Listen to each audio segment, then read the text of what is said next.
Good morning students. Content writing हम लोग सीख रहे थे। कंटेंट राइटिंग का चैप्टर नंबर 2 हमने स्टार्ट किया है। चैप्टर नंबर 2 का नाम है राइटिंग स्किल।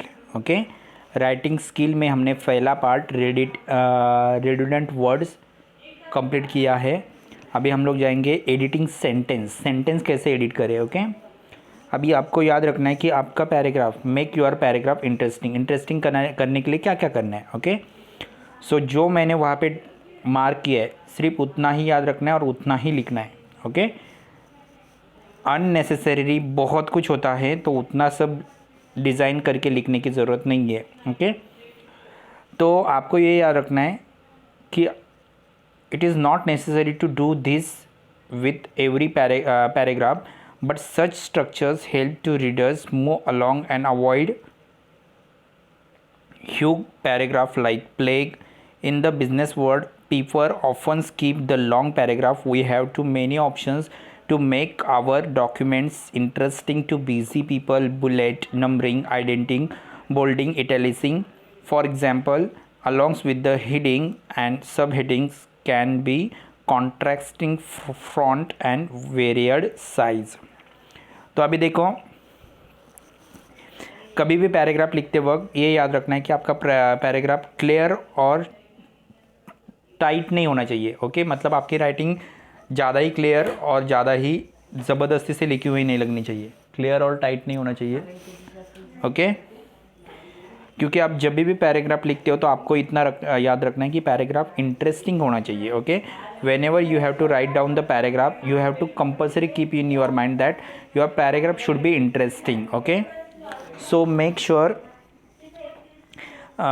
पॉसिबल हो सके तो बड़े बड़े सेंटेंस लिखना या लॉन्ग सेंटेंस नहीं लिखने चाहिए, शॉर्ट सेंटेंस लिखना इम्पॉर्टेंट है। ओके, और ऐसा भी नहीं है कि आप जो भी लिखोगे या कोई भी पैराग्राफ आप लिख रहे हो तो उसमें रीडर क्या सोचता है ये समझकर लिखना इंपॉर्टेंस है। ओके, आज के बिजनेस वर्ल्ड में बहुत सारे पीपल्स, अगर आपका पैराग्राफ बहुत बड़ा है, बहुत ज़्यादा एक्सटेंड है, तो लोग वो पैराग्राफ पढ़ना इंटरेस्टिंग नहीं समझते या आपके पैराग्राफ को नहीं पढ़ते।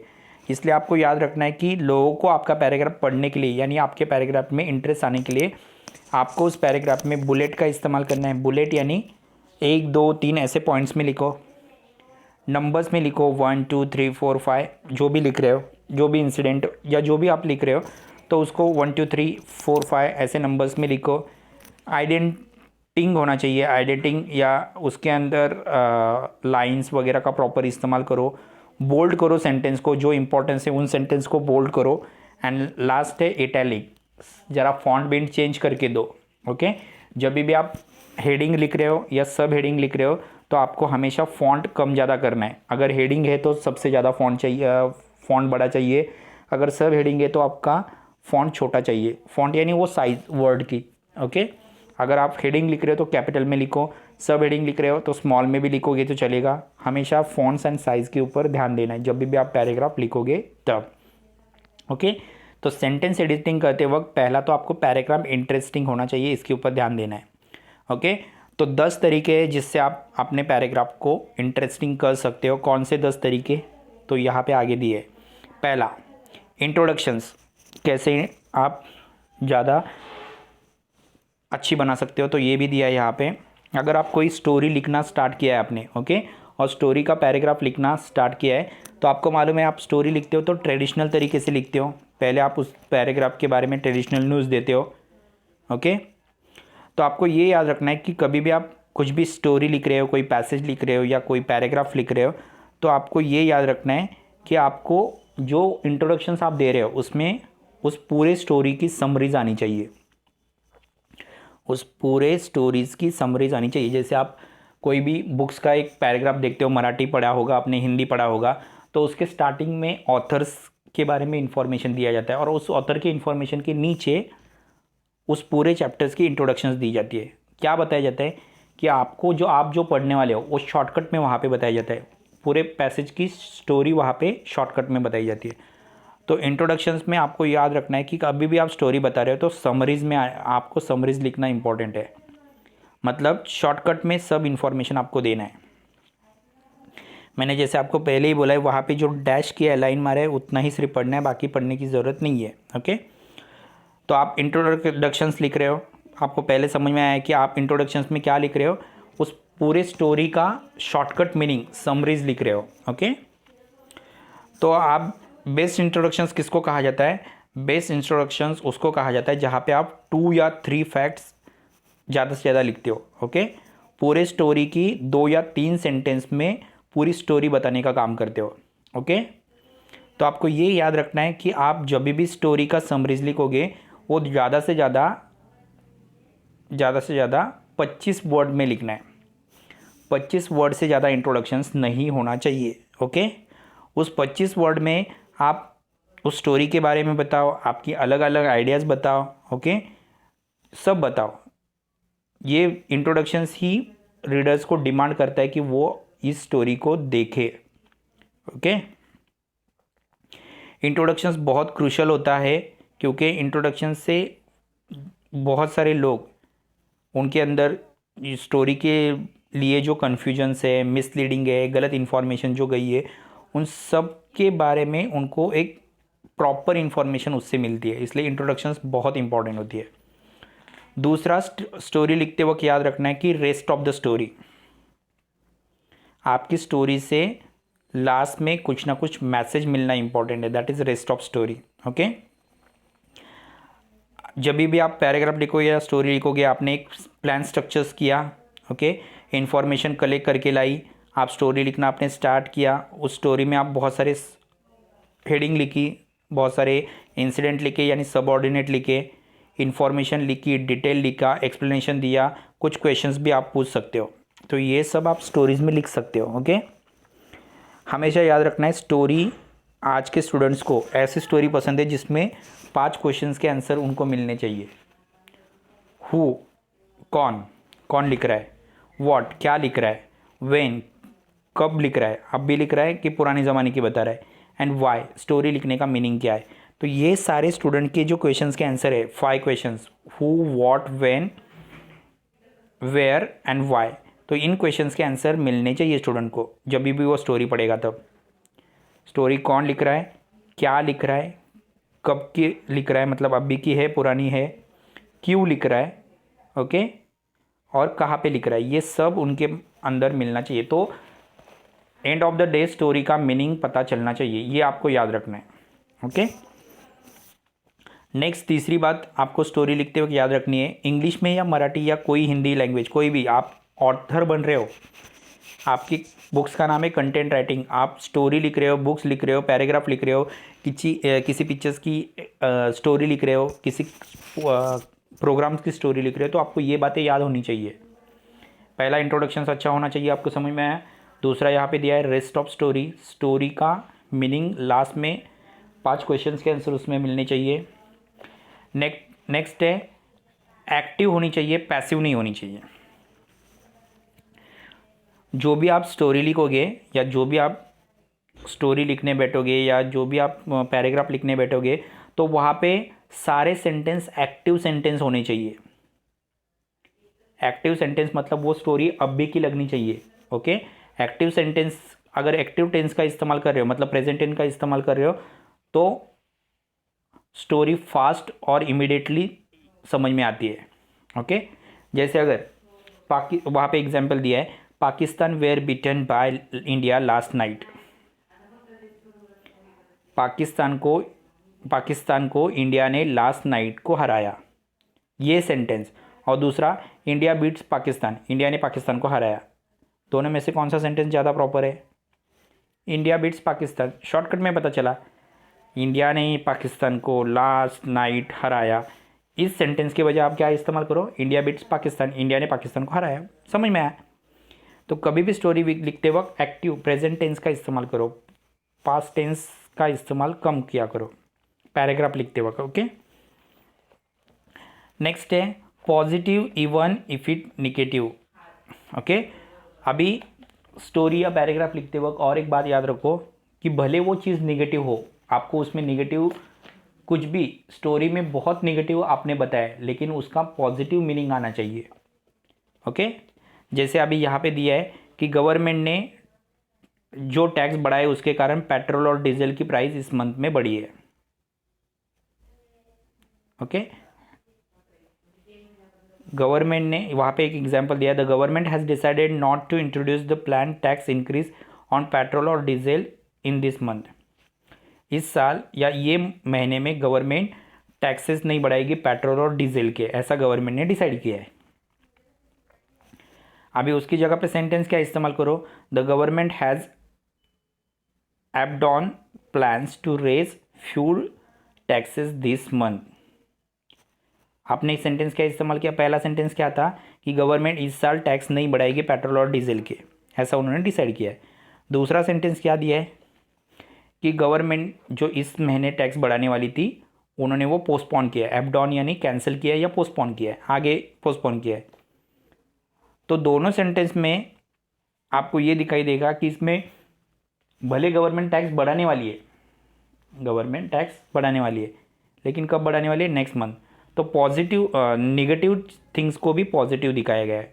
तो कभी भी पैराग्राफ लिखते वक्त निगेटिव थिंग्स को भी पॉजिटिव दिखाओ, उसमें गलत नहीं दिखाना है। आप कभी भी देखो फिल्म की स्टोरी स्टार्ट होती है निगेटिव वे से, लेकिन लास्ट में पॉजिटिव मैसेज मिलता है।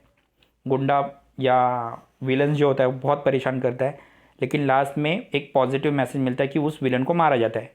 तो कभी भी स्टोरी लिखते वक्त ये याद रखना है कि पॉजिटिव, भले वो निगेटिव हो फिर भी आपको पॉजिटिव दिखाना है। ओके, नेक्स्ट है कोट्स। अभी कोट्स का मतलब क्या है कि अगर स्टोरी लिख रहे हो तो स्टोरी में लॉन्ग कोट्स अवेलेबल होनी चाहिए। जैसे अगर पॉलिटिशियंस, लोकल पॉलिटिशियंस, ब्यूरोक्राफ्ट यानी कोई लार्ज जिसने ब्राइब लिया है ऐसा पर्सन है, तो ये स्टोरी को आप डायरेक्टली उस स्टोरी को बहुत ही इंटरेस्टिंगली दिखा सकते हो। इसमें आप बहुत सारे कैरेक्टर्स एडिशनल कर सकते हो।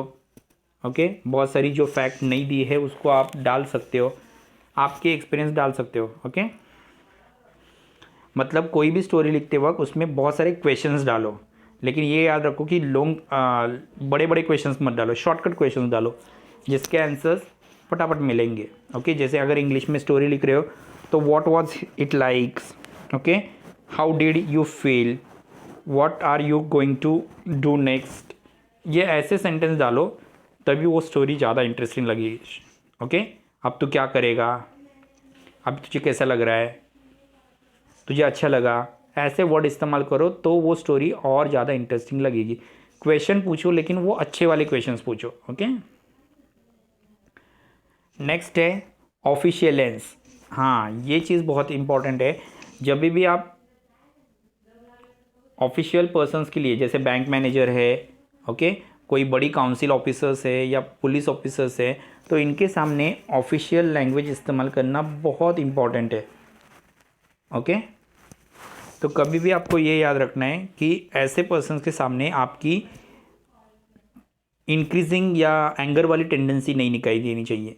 ओके, इस पर्सन्स के पास आपकी रिस्पेक्टिव पर्सनैलिटी दिखाई देनी चाहिए। ओके, रिस्पेक्टिव पर्सनैलिटी दिखाई देनी चाहिए। जैसे जॉर्ज ऑरवेल का एक बुक्स है पॉलिटिक्स इन इंग्लिश लैंग्वेज, ये यहाँ पे उन्होंने उस बुक में 2 सेंटेंस दिए। ओरिजिनल सेंटेंस ऐसा है, I return and I saw under the sun the race is not to swift, not the battle to be strong, neither bread और wise, nor it reaches the man understanding favor to man's skill, but time to chance happen to all। Okay, अभी एक sentence है, मैं वहाँ पे गया, मैंने observe किया कि वो एक बड़ा झगड़ा नहीं था, इसमें किसी को पार्टिसिपेट करने की ज़रूरत नहीं है, हर पर्सन्स की स्किल अंदर अलग है, हर पर्सन्स को एक तो चांस मिलना चाहिए। ओके, अभी यही सेंटेंस कैसे दिखाई दिया, देखो यही सेंटेंस ऑरवेल्स ने कैसे लिखा, objective considerations of content phenomenal compels conclusions, the success for competitive activities exhibit no tendency to be comment innate capacity. तो देखो कितना इजी सेंटेंस था, कितना क्या किया, हार्ड बना दिया, क्योंकि ऑफिशियल लैंग्वेज इस्तेमाल करनी है। तो ऑफिशियल लैंग्वेज इस्तेमाल करते वक्त आपको बहुत रिस्पेक्ट उसमें देना पड़ता है। ओके, तो आपको सिर्फ ओरिजिनल एग्जाम्पल याद रखो, बाकी ओवेल्स की सेंटेंस याद रखने की ज़रूरत नहीं है। नेक्स्ट है एडजेक्टिव। कभी भी पैराग्राफ एडिटिंग करते वक्त एडजेक्टिव का इस्तेमाल करना बहुत इंपॉर्टेंट है। न्यूज़पेपर में ज़्यादा एडजेक्टिव नहीं दिखाए जाते, क्योंकि आप जितने एडजेक्टिव दिखाओगे उतने क्वेश्चंस अराइज होंगे रीडर के माइंड में। ओके, रीडर शायद कोई पर्सन्स के आप एडजेक्टिव यानी अच्छे गुण दिखा रहे हो, ओके, तो रीडर्स के व्यूज़ उसके बारे में अलग हो सकते हैं, तो रीडर्स उसमें एंग्री इन्फॉर्मेशन रीडर्स को मिल सकती है। कई बार रीडर्स किसी के बारे में बहुत अच्छा सोचता होगा, लेकिन आपके रेटिंग की वजह से उसको शायद ब्लेम भी होता होगा, तो एडजेक्टिव्स का प्रॉपरली इस्तेमाल करने आना चाहिए। ओके, नेक्स्ट है jargon, abbreviations, acronyms and all foreign phrase. अभी जब आप ऑर्गेनाइजेशन, प्रोफेशंस, इंडस्ट्री या ब्यूरोक्रेंसीज में काम करते हो तो वहाँ पे जैरगन जैसा आपको सराउंड दिखाई देगा। अभी जैरगन्स का मतलब क्या है कि वहाँ पे आप कोई भी स्पीड में कम्युनिकेशन कर सकते हो, कोई भी बातें कर सकते हो, किसी भी लैंग्वेज में कर सकते हो जो पर्सन्स को अंडरस्टैंडिंग होगी, ओके, प्रोफेशनल लाइफ में। लेकिन वही अगर आप कोई इंटरनेशनल लेवल पे लैंग्वेज इस्तेमाल करें तो आपको बहुत प्रोटेक्टिव लैंग्वेज इस्तेमाल करनी पड़ती है। उसी तरह न्यूज़पेपर का होता है। अगर टाइम्स ऑफ इंडिया जैसा न्यूज़पेपर है तो उसमें बहुत, या कोई भी रीजनल लैंग्वेज का न्यूज़पेपर है तो उसमें बहुत संभाल के आपको लैंग्वेज का इस्तेमाल करना पड़ता है, तो उसको कहा जाता है जैरगन। ओके, नेक्स्ट है एब्रीवेशंस। आज के बहुत से स्टूडेंट्स को बहुत से वर्ड का मीनिंग मालूम नहीं रहता है। ओके, अगर वो शब्द अगर शॉर्टकट में बोले तो उस शॉर्टकट वर्ड का उसको मीनिंग मालूम नहीं रहता है। जैसे वहाँ पे एग्जांपल दिया है, अगर सीबीआई के बारे में किसी बच्चों को पूछे तो आज के बच्चों को सीबीआई का फुल फॉर्म नहीं मालूम है। वही उनको FYI यानी फेसबुक, इंस्टाग्राम, इन वर्ड के शॉर्टकट बताओ, तुरंत समझ में आएगा। उनको नाटो, सेबी, इन वर्ड का मतलब नहीं मालूम है या उनका फुल फॉर्म नहीं मालूम है, लेकिन जो वो जनरली इस्तेमाल करते हैं जो वर्ड, उनका मीनिंग बराबर मालूम है। तो इसलिए हमेशा याद रखना है कि एब्रीवेशंस बहुत सारे इस्तेमाल मत करो, लॉन्ग वर्ड का इस्तेमाल मत करो। जब भी आप वर्ड या कोई भी सेंटेंस लिखोगे तो आपकी वोकेबलरी स्मॉल होनी चाहिए, सिंपल होनी चाहिए, ज़्यादा स्पेस लेने वाली नहीं होनी चाहिए। ओके, पॉसिबल है वहाँ पे आप लोग एब्रीवेशंस यानी शॉर्टकट वर्ड इस्तेमाल करो बड़े बड़े सेंटेंस के बारे में। ओके, शॉर्टकट वर्ड इस्तेमाल करो। नेक्स्ट है पंस एंड क्लिचेस। ओके, हेडलाइंस हमेशा पंस होनी चाहिए। पंस यानी लोग उसकी तरफ अट्रैक्ट होने चाहिए। एडिटर्स को याद रखना है कि कम से कम हर एक रीडर्स 50-50 टाइम्स आपकी एक कॉपी को 55 रीडर्स तो कम से कम 55 रीडर्स एक साथ पढ़ते हैं। तो पंच एंड क्लिचेस की तरफ ध्यान देना है। पंच एंड क्लिचेस मतलब कहाँ पे रुकना है, कहाँ पे बढ़ना है, और आपकी हेडलाइंस बहुत ही अट्रैक्टिव होनी चाहिए। That is called punch and cliches. Next है एपोस्ट्रोफस। अभी बहुत सारे एपोस्ट्रोफस आपको मालूम है। एपोस्ट्रोफस यानी @ क्वेश्चन मार्क, ये सब एपोस्ट्रोफस है। ओके, तो जब भी आप मैगजीन्स या कोई चीज़ लिखोगे उसमें बहुत ही प्रॉपर स्पेलिंग, पंक्चुएशंस का इस्तेमाल करना है। ओके, उसमें बहुत सारे बड़े बड़े वर्ड की जगह शॉर्टकट वर्ड, जैसे मिसिंग वर्ड के लिए मिस इस्तेमाल कर सकते हो। ओके, कंजम्पशन की जगह इट इस्तेमाल कर सकते हो। तो शॉर्टकट वर्ड इस्तेमाल कर सकते हो आप लोग। ओके, तो ये राइटिंग का स्किल है, और जब भी आप राइटिंग करोगे तो आपको ये सब चीज़ें याद रखनी है। ओके, इसी को ही एडिटिंग सेंटेंस कहा जाता है। तो स्टूडेंट्स, आई होप आपको ये लेक्चर समझ में आया होगा एंड आपके सारे क्वेरीज ख़त्म हुए होंगे। हम लोग चैप्टर नंबर 2 लेकर है, उसमें से रेडंडेंट वर्ड हमने कंप्लीट किया है। सेकंड पार्ट एडिटिंग सेंटेंस हम लोग देख रहे हैं। ओके।